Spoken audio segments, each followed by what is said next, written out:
My name is Colin Holmes, and I've been the chair of We Are Church International since 2018. We welcome the invitation from the Synod Office for We Are Church International to send delegates to the Jubilee Synod in Rome. We Are Church International has supported the synodal process from the start. We encouraged our member groups to participate and to initiate conversations. The planned meetings that are part of the Jubilee gathering of synodal teams and participatory bodies in Rome are important to reinvigorate the synodal process.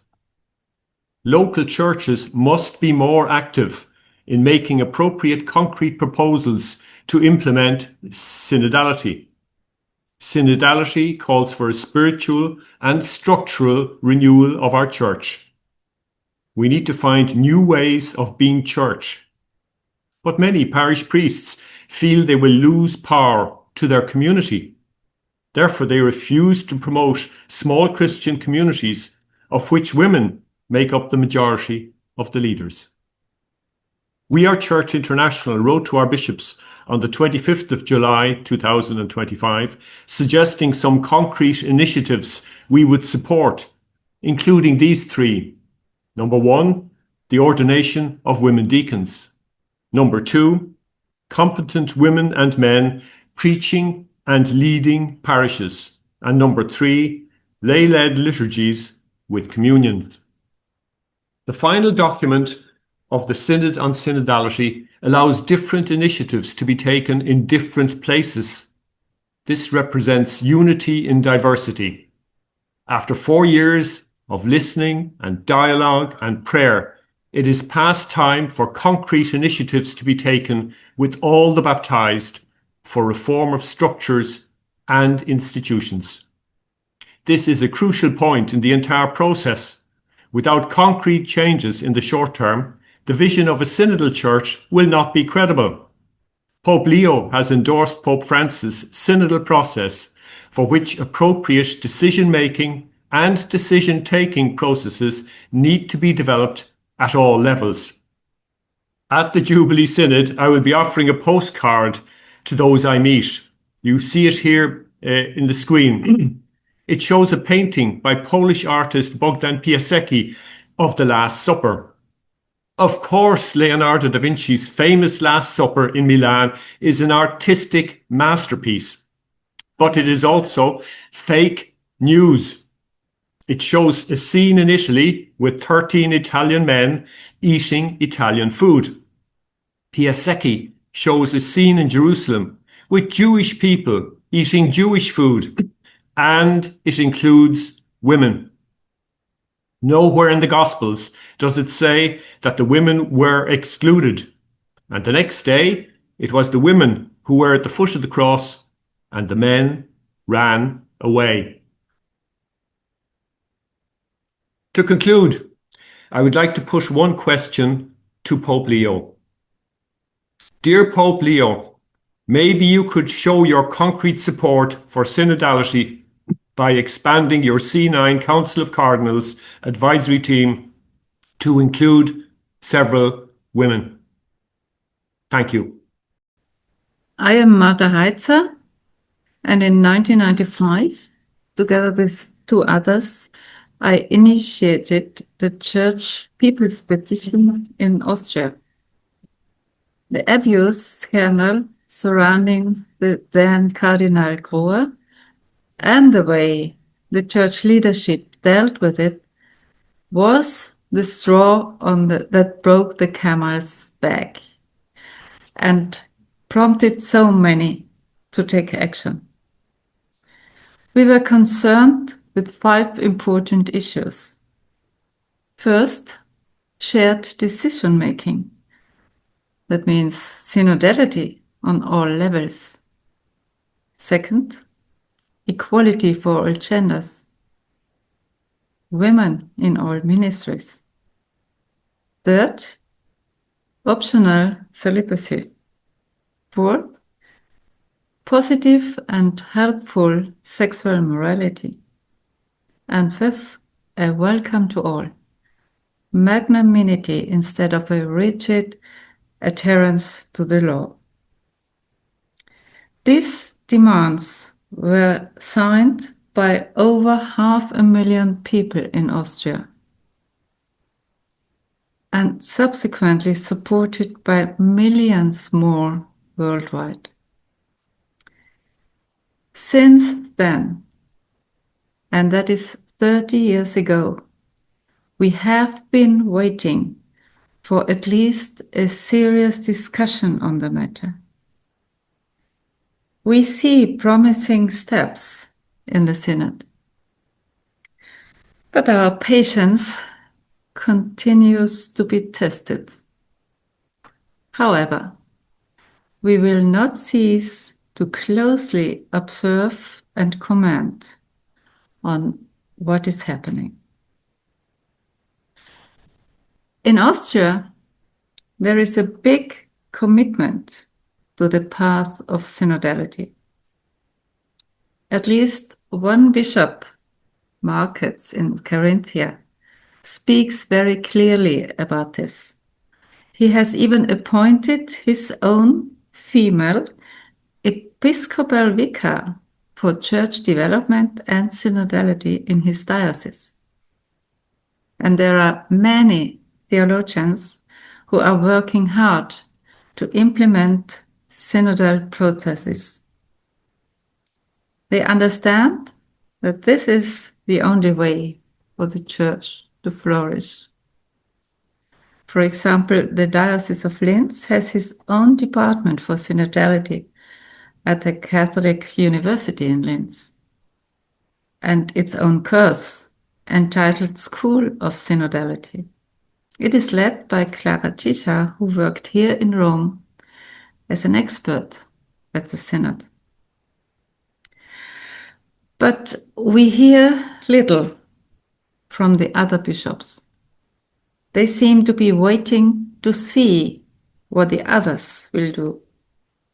And in the meantime, they provide us with many well-meaning, pious slogans. And we observe that there are many bishops around the world who are taking a wait-and-see approach. They probably still need a lot of encouragement by the Pope, and of course, from the rank and file. We know it is not easy to relinquish power, and that is precisely what synodality means. We are very careful in speaking about signs of hope, but definitely the new Bishop of Vienna is such a sign. Anyway, we do not pin our hopes on a nail or on anything or anybody but God. And God will not abandon us. Thank you. Austria, Germany, and the worldwide process for reform. My name is Christian Weisner. I was one of the initiators of the church referendum We Are Church, Kirchenvolksbegehren Wir sind Kirche, in 1995, with the same goals for reform as in Austria. We were strongly supported by Hans Küng, the great Swiss theologian, and by many other well-known scholars. I see a direct line, a red thread, from the Vienna abuse scandal with Cardinal Grohr to the 1995 We Are Church referendum in Austria and Germany, and then to the synodal path in Germany, which was started in 2019, and then to the worldwide synodal process initiated by Pope Francis in 2021, which Pope Leo is now continuing. For us, not surprisingly, the same topics have been discussed in all these forums. We are glad that representatives of We Are Church International from Austria, Germany, Italy, and Ireland will participate in the meeting of synodal bodies this weekend in Rome, in the Vatican, and will be able to bring our gifts and ideas to the global church. The German Annus Horribilis was 2010, the uncovering of the long-standing abuse scandal at the Jesuit school in Berlin. Only then, the German bishops felt forced to take action. They commissioned an interdisciplinary study on abuse in the Catholic Church in 2014. The results of that study were shocking. This study very clearly identified risk factors for sexualized violence and its cover-up within the clerical system.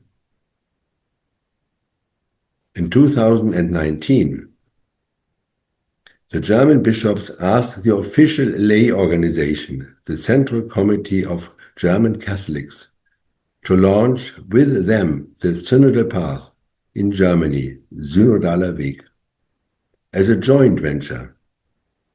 The Synodal Path is focused on our 4 topics. In 2021, Pope Francis initiated the Worldwide Bishops' Synod, and we are very glad that Francis enlarged this Bishops' Synod to a worldwide synodal process. And, no real surprise, the topics of the We Are Church referendum in 1995 again are topics all over the world. We are very glad that Pope Leo has confirmed the roadmap for implementation issued by Pope Francis until the year 2028. But now the local churches have to become active.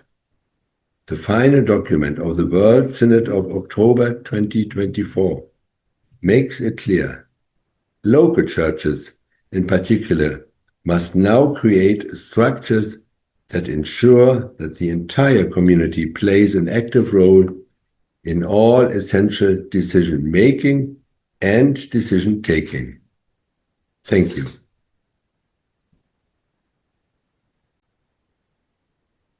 Hello to everyone. I'm Elsa Ferrario, the co-coordinator of Noi Siamo Chiesa, that is, We Are Church Italy.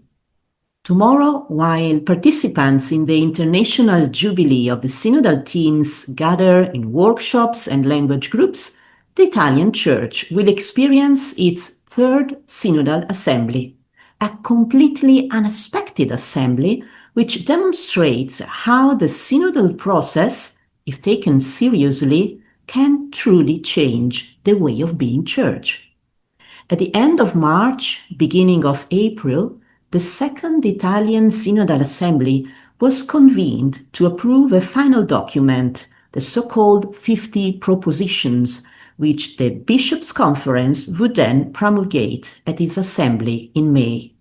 However, the document prepared by the presidency of the Italian Synod without consulting the National Committee was a bland text that completely betrayed the 4 years of synodal dialogue and was heavily criticized by the Synodal Assembly to the extent that the presidency had to withdraw it. The Bishops' Conference had to postpone its annual assembly for the first time, and a new Synodal Assembly was convened to be held tomorrow to discuss a new text. We have seen the draft. It's not a particularly bold text, but at least all the thorniest issues have been put back on the table, from the recognition of LGBTQ+ people to women deacons. On this very topic, we are still awaiting the conclusions of the 2nd Study Commission on the Female Diaconate, appointed by Pope Francis in 2020, following the requests of the Amazon Synod, and of one of the 10 study groups established by Francis himself in 2024 at the end of the First Assembly of the Universal Synod, the only study group whose members are unknown, which coincides with the Dicastery for the Doctrine of the Faith. Last year, Pope Francis entrusted the Salesian nun Linda Pocker with organizing 4 meetings with the C9, the Council of Cardinals, as part of a reflection on the presence and role of women in the Church. The Pope and the cardinals listened to female theologians, economists, canon lawyers, religious women, and even a female Anglican bishop, who explained how her church came to recognize the ordination of women. It is very interesting what Bishop Joe Bailey Wells said. It was possible to ordain women first as deacons, then as priests, and finally as bishops, because the 42 provinces of the Anglican Communion have the possibility to accept or oppose the ordination of women. Could this be the solution also for the Catholic Church, as has already happened with the male diaconate after the Second Vatican Council? That is, to recognize unity in diversity, on the one hand, so as not to clip the wings of bishops' conferences that are calling for female ordination, and, on the other, so as not to force bishops' conferences that do not feel ready for this step. Hello, everyone. I'm very happy to have the opportunity to talk to you today. Thank you very much for attending this press conference. My name is Marlies Prinz. I'm a theology student from Austria and a member of We Are Church Austria. I'm really, really sorry that I can't be with you in person today, but at the moment you're hearing this, I'll be sitting in my canon law lecture at university. So today marks the beginning of the meeting of the Jubilee of Synodal Teams and Participatory Bodies in the Vatican. Over the past few days, whenever I opened my Instagram account, I kept seeing posts from the Synod account appearing in my feed. I think I started following this account during last year's Synod, and now I've been seeing their countdown posts to the event now. 10 days to go, 8 days to go, 5 days, 3 days, and so on.